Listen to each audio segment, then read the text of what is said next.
Students, आज हम भारी जल पढ़ेंगे। भारी जल के बारे में। नॉर्मल जल क्या होता है H2O और भारी जल होता है D2O। अब D2O आपको याद होगा, D क्या होता है? ड्यूटीरियम।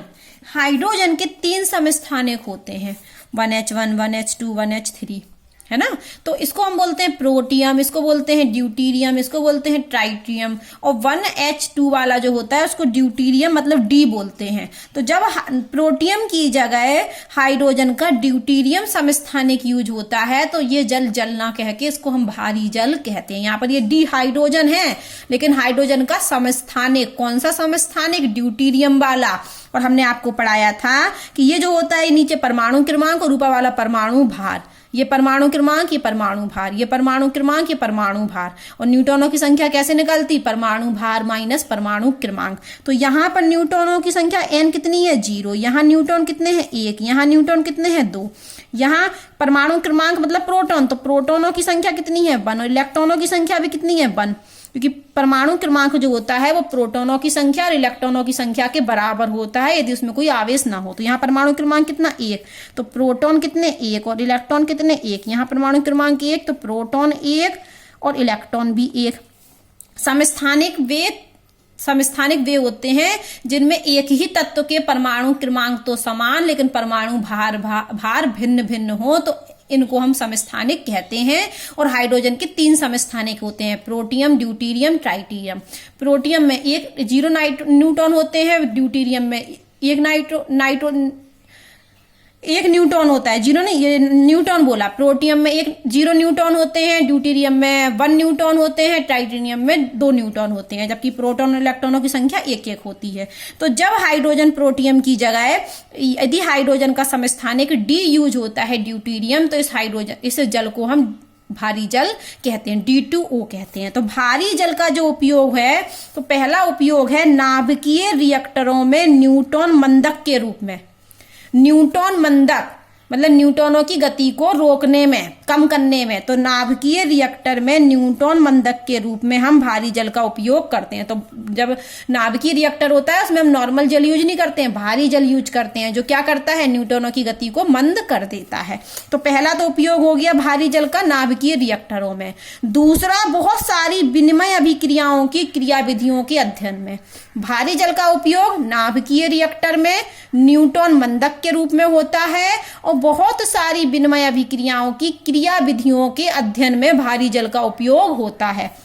और तीसरा उपयोग है कि भारी जल का जो उपयोग है वो ड्यूटीरियम के अनेक यौगिक बनाने में किया जाता है। भारी जल की सहायता से ड्यूटीरियम के बहुत सारे यौगिक बनते हैं। जैसे हमने क्या ले लिया अपना, ये ले लिया हमने भारी जल, और कैल्शियम कार्बाइड से इसकी अभिक्रिया करा दी भारी जल की। H2O से भी होती है लेकिन यहाँ D2O लेनी है। तो जब हमने भारी जल की अभिक्रिया कैल्शियम कार्बाइड से करा दी तो हमारा बनता है C2D2।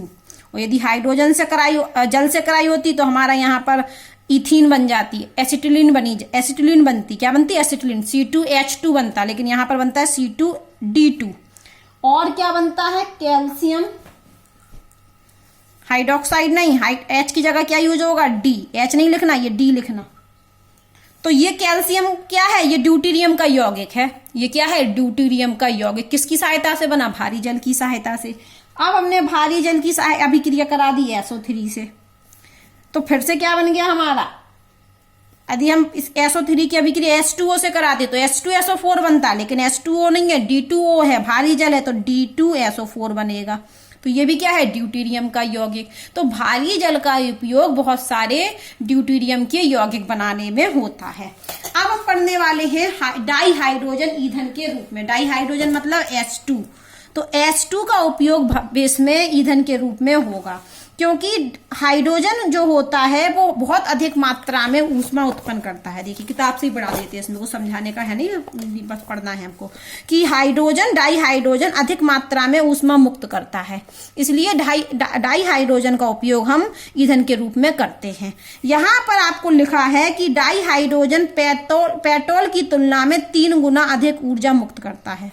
तो डाई हाइड्रोजन पेट्रोल की तुलना में 3 गुना अधिक ऊर्जा उत्पन्न करता है। तो हाइड्रोजन क्या हुआ, बहुत अच्छा ईंधन हुआ। तो यहाँ पर कहा जाता है इसी कारण से कि हाइड्रोजन भविष्य में ईंधन के रूप में यूज होगा, और हाइड्रोजन को अर्थव्यवस्था के रूप में लेंगे, कि अर्थव्यवस्था के रूप में, क्योंकि ये क्या है, भविष्य का ईंधन है, इसलिए हम इसको हाइड्रोजन अर्थव्यवस्था भी कह सकते हैं। तो यहां पर कहा गया है कि जब हम हाइड्रोजन को रखते हैं तो बहुत सारे महंगे हमें रोधी टैंकों की आवश्यकता होती है, और ये टैंक किन धातुओं के बनते हैं, इन धातुओं के। तो हम आपको ये कहना चाह रहे हैं कि हाइड्रोजन जो है वो भविष्य में ईंधन के रूप में यूज होगा। 2005 में डाई हाइड्रोजन स्वचालित वाहनों को यूज किया गया था। डाई हाइड्रोजन वाहनों में क्या यूज किया गया था ईंधन के रूप में, डाई हाइड्रोजन 2005 में किया गया था, आरंभ हुई थी ये परियोजना। बाद में इसमें क्या हुआ, इसमें सीएनजी का प्रयोग किया गया था, ठीक है, 5% लिया गया था डाई हाइड्रोजन, और बाकी क्या लिया गया था, सीएनजी। लेकिन धीरे धीरे डाई हाइड्रोजन की मात्रा बढ़ाते जा रहे हैं, और कहा जा रहा है कि भविष्य में आने वाले वर्षों में लग सकेगा तो इसका उपयोग ऊर्जा के रूप में हो सकेगा। तो डाई हाइड्रोजन का आने वाले समय में उपयोग ईंधन के रूप में होगा। तो ये हो गया हाइड्रोजन का ईंधन के रूप में उपयोग।